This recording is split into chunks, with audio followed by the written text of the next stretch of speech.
Muito boa noite. No ano de 1557, o reformador João Calvino enviou pessoalmente um grupo de 14 missionários evangélicos para um jovem país chamado Brasil. Por pregarem doutrinas diferentes das ensinadas pelo Papa, os missionários foram acusados do crime de heresia. 9 foram deportados, 4 foram executados, só um sobreviveu, porque a colônia militar de Villegagnon precisava de um alfaiate e ele era o único. O Brasil tinha uma religião oficial, o catolicismo. Isso só mudou mais de 300 anos depois, com a primeira Constituição da República, que transformou o Brasil num Estado laico. Ou seja, a religião passou a ser um assunto de foro íntimo, ligado à consciência de cada cidadão. E o Estado ficou proibido de, abre aspas, estabelecer, subvencionar ou embaraçar o exercício de cultos religiosos. Fecha aspas. Estamos em 2021, vivemos uma democracia, o Brasil tem pelo menos 40 milhões de evangélicos que caminham rápido para emparelhar com o número de católicos. Temos ministros evangélicos, temos uma bancada evangélica em Brasília que quintuplicou de tamanho em menos de 20 anos e hoje ocupa quase 1/3 do Congresso. Mesmo assim, vem ganhando eco e corpo entre pastores e líderes a ideia de que o Brasil vive ou está prestes a viver uma perseguição religiosa contra cristãos. Nos púlpitos, nos grupos de WhatsApp, nos corredores das igrejas, fala-se em criminalização do cristianismo, cerceamento da liberdade de expressão e até cristofobia. Será que essa é uma ameaça real? Essa pergunta pauta a nossa conversa de hoje com 2 pastores batistas de tradições e vocações diferentes e que nos honram com sua presença. Jorge Linhares e Davi Lago, sejam muito bem-vindos. Olá, Pedro Biel. Para mim também é um prazer muito grande.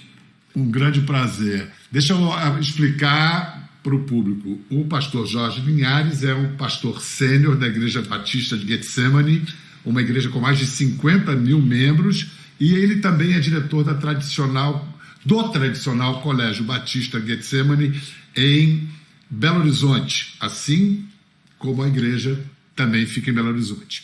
Davi Lago é capelão da primeira Igreja Batista de São Paulo.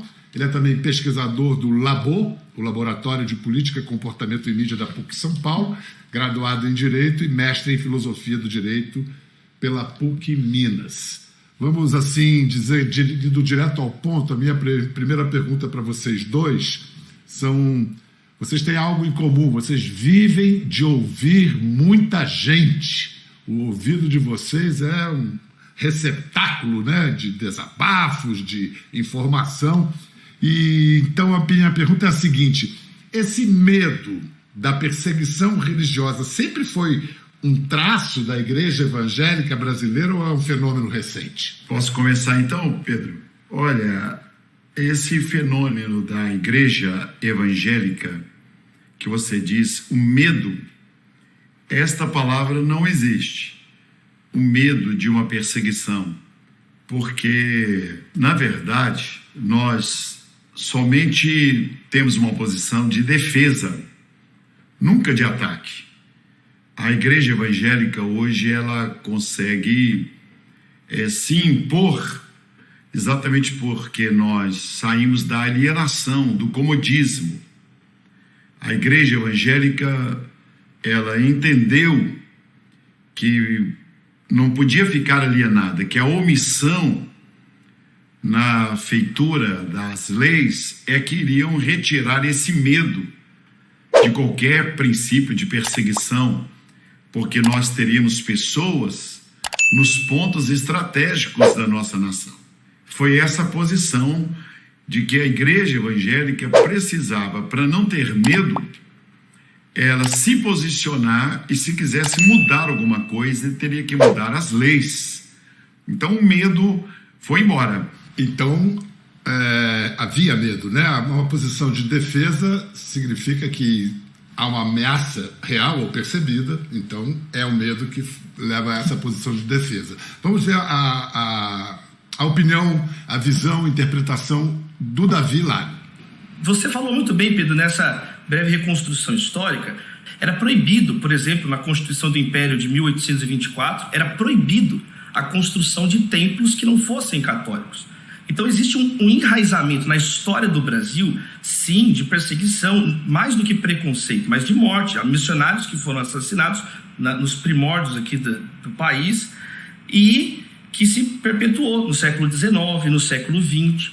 Agora, na medida que, especialmente depois do movimento pentecostal, da escalada do movimento pentecostal no século XX no Brasil, especialmente nos anos 70 e anos 80, começa sim a existir uma racionalização da participação dos evangélicos, lato sensu, sempre pontuando isso. Estou falando aqui, usando bem generosamente o termo evangélico para se referir a tradições religiosas, com maiores ou menores aproximações com o protestantismo europeu do século XVI. Há sim uma racionalização maior da participação evangélica na arena pública brasileira, nos cargos eletivos, nos concursos públicos, nos cargos culturais, e assim um estranhamento. Há muitos pastores de uma linha mais equilibrada, como o pastor Jorge Linhares, que são mais propositivos, são mais conciliadores, e outros que não, outros que, infelizmente, às vezes aparelham mesmo, sabe, pessoas e instilam, às vezes, algo que não corresponde à realidade. Como que você vai falar que tem perseguição ao cristianismo no Brasil se 86% dos brasileiros se autodeclaram cristãos de acordo com o IBGE de 2010? Então, o próprio conceito de perseguição religiosa, ele pressupõe ser uma minoria. Então, é uma anomalia conceitual dizer que há uma perseguição se o Brasil é hoje a nação cristã muito forte, tanto do ponto de vista católico quanto do ponto de vista evangélico. Eu acho que um episódio que ocorreu com o pastor Jorge Linhares agora há alguns meses pode nos servir para uma reflexão sobre como essa convivência pode se dar na prática dentro da democracia plena e sob o império da lei. Deixa eu contar mais ou menos, vou tentar resumir o que aconteceu, gente. Tudo começou com uma campanha que foi lançada em 23 de junho por uma rede de lanchonetes, de sanduíches. E a campanha chamava-se Como Explicar. A campanha mostrava crianças de família LGBTQIA+, dizendo que não viam nada de errado em serem criadas por gays, lésbicas ou transexuais. 5 dias depois, o Colégio Batista Getsemani, onde o pastor Jorge é diretor, publicou em suas redes sociais um vídeo chamado Meu Deus Nunca Erra. Esse vídeo tinha sido produzido em 2017 pelo canal infantil evangélico O Mundo de Otávio e mostra crianças defendendo que o gênero é determinado unicamente pela biologia. Aí, no dia 19 de julho, o Centro de Luta pela Livre Orientação Sexual de Minas Gerais encaminhou ao Ministério Público de Minas denúncia de que o post do Colégio Batista seria uma afronta à existência e dignidade das pessoas transexuais. E aí, o pastor foi, então, intimado a prestar esclarecimentos. Pastor, quando o senhor recebeu essa notificação, qual foi o seu estado de espírito, a sua reação? Sentiu-se ameaçado ou agredido de alguma forma? Lógico que ali não era o pastor Jorge Linhares. Era a defesa de uma posição, é o que eu disse para você, com respeito às crianças. Porque o próprio Senhor Jesus tinha dito, deixai vir a mim os pequeninos e não os embaraceis. O princípio cristão é que o adulto tem todo o poder de decisão. Ele tem condições de escolher o que é certo, o que é errado, e ele é responsável por suas atitudes. Agora, usar a inocência da criança para implementar um princípio foi que me causou a revolta.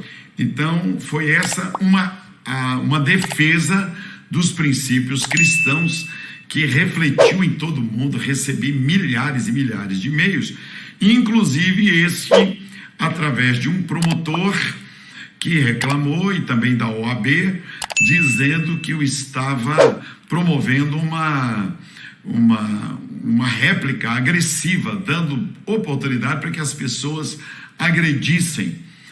E aí foi algo que fermentou-se no meio evangélico. Eu estava simplesmente em defesa. Eu estava simplesmente colocando o que Martin Luther King colocou, né? Que o que causava, assustava o Martin Luther King era o silêncio dos justos. Então eu não me silenciei. Desculpe interromper. Primeiro notável é que a campanha da lanchonete usa crianças e a resposta também usou crianças. Mas isso é só algo para a gente não esquecer. A outra coisa é que você acabou de dizer que foi acusado. Não foi uma acusação, foi uma notificação para esclarecimentos, né? Alguém recorreu ao Ministério. Você se sentiu acusado ou notificado? O termo jurídico da via advogado, nós temos na igreja aqui vários juízes, eu deveria ter sido convidado para esclarecimento. E eu fui intimado. E ao ser intimado, quer dizer, a minha presença era obrigatória e não opcional. Eu tive que ir e explicar e provar para o promotor que eu não tinha interesse em causar qualquer agressividade a qualquer grupo. Primeiro porque eles são adultos, e aquilo que eu volto a dizer, o adulto faz o que quer, o que não pode é usar crianças. E eu repeti o que está na Bíblia, que menino é menino, menina é menina, e Deus nunca erra. Então o promotor compreendeu que não tinha agressividade alguma, era uma defesa de posição. Eu queria saber a sua reação a uma afirmação, pastor Jorge, de um pastor muito famoso e muito ativo na política, disse que só o fato do senhor ter sido notificado era uma aberração, coisa de promotor, no sotaque que ele tem, coisa de promotor que não tem mais o que fazer, passado todo esse processo, o senhor acha que o que aconteceu foi uma aberração? Acredito que toda e qualquer invenção, ela precisa passar por um crivo, toda lei precisa passar por uma discussão. E a questão LGBT é que não se pode criticar. Qualquer crítica é encarada como ofensa, como discriminação, como preconceito. Então, ao eu afirmar que menino é menino, menina é menina e que Deus nunca erra, a intenção não era somente me chamar para um esclarecimento, era uma intimidação. E assim foi visto pelos juristas, assim foi visto também pelos evangélicos. Hoje é o pastor Jorge, amanhã é o outro pastor. Então o promotor não é um desocupado. Ele é uma pessoa que cumpriu a lei. Eu vou lá para esclarecer e eu esclareci. E a lei beneficia tanto aos gays, que têm o direito de se manifestarem, como aos crentes, que têm igualmente o direito de se manifestarem. Essa confusão, essa barulheira, isso não é próprio da democracia, Davi Lá? Penso que sim, Pedro. A democracia interessa cidadãos que falam, que se manifestam. O símbolo da democracia, Bial, desde Atenas, é a praça, né? Os calabouços são símbolos de regimes autoritários, autocráticos, de ditaduras, onde o cidadão silencioso é próprio do totalitarismo. Ele tem que calar a boca, não pode falar nada. Agora, a democracia, ela pressupõe que as pessoas falam, manifestem, expressem suas ideias. Então, não podemos criminalizar o tempo inteiro tudo que as pessoas falam. Isso inviabiliza a convivência pacífica entre pessoas que têm diferentes opiniões. Numa democracia não pode ter censura. O que existe é crime e não crime de acordo com a lei. Não existe censura, existe crime. E o que vai ser o crime? Quem que vai colocar essa linha de crime? Ora, a sociedade como um todo, através do devido processo legislativo, através de representantes legitimamente constituídos. Então existem regras para que as leis sejam construídas, e daí a importância da participação cidadã, cidadania além do voto, cidadania enquanto discussão, cidadania enquanto interesse pelo bem comum, enquanto expressar ideias, né? Olha só, a gente falou de crime, perseguição religiosa é crime. Mas vamos lá, vamos aqui usar o exemplo sempre eloquente do deputado Marco Feliciano. Ele tem usado com enorme frequência o termo perseguição religiosa. Quando houve a proibição de reuniões presenciais na pandemia, e não foi só de cultos religiosos, era para conter a pandemia, ele disse perseguição religiosa. Aí ficou determinado que as tribos isoladas não deveriam ter contato com o homem branco por risco de contágio. Publicou novo vídeo chamado Perseguição Religiosa no Brasil. Não está havendo uma banalização do termo perseguição religiosa? A quem interessa isso? Sim, eu não concordo com o pastor Marco Feliciano. Eu tenho uma desavença muito grande com ele com relação a essa questão de ficar chamando tudo exageradamente de perseguição religiosa. Eu acho que ele está errado, né? O pastor Marco Feliciano está errado, porque ele banaliza e às vezes é uma coisa hipócrita, porque ele não fala da violação de destruição do culto do outro, o que fere um princípio cristão também. Romanos 13, verso 8, fala que o cristão deve respeito e amor a todos, não só a própria igreja, amar a todos, sem exceção. E aí ele fica falando que nós que somos maioria somos perseguidos, mas não levanta uma palha para falar que botam fogo num local de outro culto. Aliás, no Sermão do Monte, um dos diferenciais da tradição cristã, tanto evangélica, ortodoxa, oriental quanto católica, é que Jesus ensinou que o objetivo final da igreja não é a autoproteção, mas é amar ao próximo. Vocês ouviram o que foi dito, olho por olho, dente por dente. Eu, porém, digo o seguinte: dê a outra face, caminhe a outra milha, se alguém obrigar a caminhar uma, se pediu a túnica, dê a roupa, não fuja de quem pedir emprestado, ore pelo inimigo, né? Ame o inimigo, interceda porque te persegue. Então, essa lógica também de que a finalidade final da igreja cristã é simplesmente se defender, ela vai contra a essência do evangelho, que é amar as pessoas, amar a Deus e amar ao próximo. Então, para concluir aqui, Bial, pastor Jorge, em adição ao que o pastor Jorge falou, outra coisa também, os evangélicos na política estão crescendo, como Pedro fala que as estatísticas mostram, mas ainda ficam com um comportamento de como se fossem minoria. A minoria é muito mais cômodo, porque ela é só reativa, ela fica reclamando, ela fica exigindo coisas. Agora, quando você se torna a maioria, você tem que ser propositivo, você tem que colocar caminhos. A maioria numa democracia pode colocar a agenda do país. Queria mostrar aqui, no dia 15 de agosto, o pastor Cláudio Duarte, porque é para encaminhar a nossa discussão sobre representação política e atuação política. Pastor Cláudio Duarte, que aliás esteve aqui, tivemos uma ótima conversa aqui no programa, ele no dia 15 de agosto fez uma pastoral na igreja dele para criticar a prisão do ex-deputado Roberto Jefferson no inquérito das milícias digitais que investiga crimes antidemocráticos. Vamos ver um exemplo de um vídeo do Roberto Jefferson, que foi um dos vídeos que motivaram a prisão dele. Quero mostrar aos cristãos o kit anti-Satanás. O Satanás quer fechar a igreja para impor o comunismo no Brasil. Então o Satanás vai chegar, vocês fecham a porta da igreja e todo mundo de balaclava. Tem que olhar o Satanás armado. Tem um Satanás armado? Esse imediatamente, um irmão patriota bota fora de combate.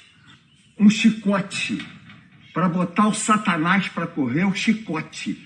Deem uma coça de chicote no Satanás, porque a maneira de se exorcizar o Satanás é no chicote.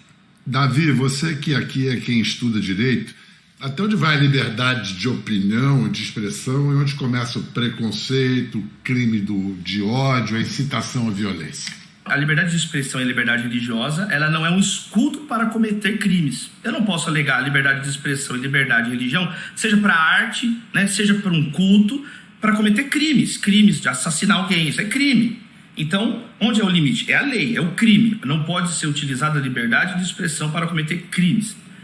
Essa fala, né, que eu achei aí do Roberto Jefferson, eu acho, na minha opinião, em todos os pontos de vista, na minha opinião, é um absurdo completo, né? Especialmente do ponto de vista cristão, né? Jesus nunca chamou, pegue seu fuzil e siga-me, Ele mandou: pegue sua cruz e siga-me.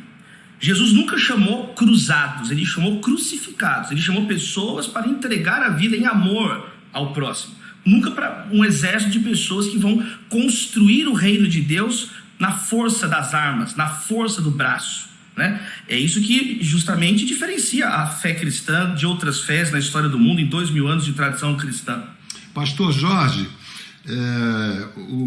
a gente começou o programa, essa palavra medo aparece e reaparece aqui na nossa conversa.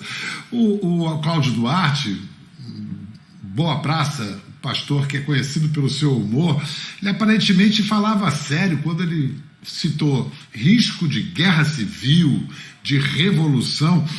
Esse tipo de discurso alarmista não é justamente o que fratura a sociedade, gera medo e animosidade e acirra os ânimos? O pastor Cláudio Duarte está no lugar onde a opinião dele na comunidade local, extremamente requisitada, e não somente lá, mas no Brasil todo. A questão do Roberto Jefferson, que eu vou voltar aí no Cláudio Duarte. Tá bom. O Roberto Jefferson é novo convertido. E ele quis colocar uma posição porque ele se julgou no direito de dizer para as igrejas evangélicas que elas não deveriam, não poderiam ficarem fechadas por ocasião de uma imposição pura e simples. E assim ele deu essa palavra, que realmente foi algo que viralizou nas redes sociais, de defender com porrete, e eu concordo com o Davi, que não é esse o caminho, mas o Roberto Jefferson, ele, como ex-deputado e um líder de um partido, ele quis mostrar exatamente a questão da reação, não ficar omisso para não reclamar depois. Eu conversei com ele que o caminho não era esse da agressividade. E o pastor Cláudio Duarte também, de uma forma diferente, falou que não deveríamos ficar omissos agora para não reclamarmos depois. Então, a resposta não foi com respeito a fechar os bares. A nossa resposta é com respeito a fechar as igrejas. Então, em Belo Horizonte... Tudo, pastor. Tudo fechou. Eu sei, mas a resposta que nós demos foi para os evangélicos. Você entendeu? Então, por exemplo, eu estive com o prefeito de Belo Horizonte, estive com o governador. Pela minha posição, eu dei uma resposta para os evangélicos. O Roberto Jefferson deu uma palavra no geral, mas ele é um novo convertido. O Roberto Jefferson, ele na veemência dele de defender, pega o porrete, pega o fuzil. Agora, teve dias que Jesus Cristo, por que ele foi crucificado? Ele foi crucificado porque ele bateu de frente com as autoridades. Ele bateu de frente porque ele não concordava com tudo. Senão ele seria o gente boa, o cara legal, que concordava com Pilatos, com Herodes, com os sacerdotes, com os fariseus. Ele jogou duro.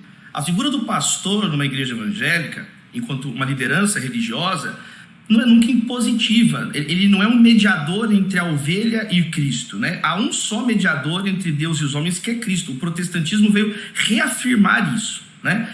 E outro comentário qual a implicação disso? Que os pastores erram, que os pastores podem cometer equívocos também, errar na opinião política deles, e com toda humildade tem que reconhecer quando erram, quando apoiam uma pessoa errada, né?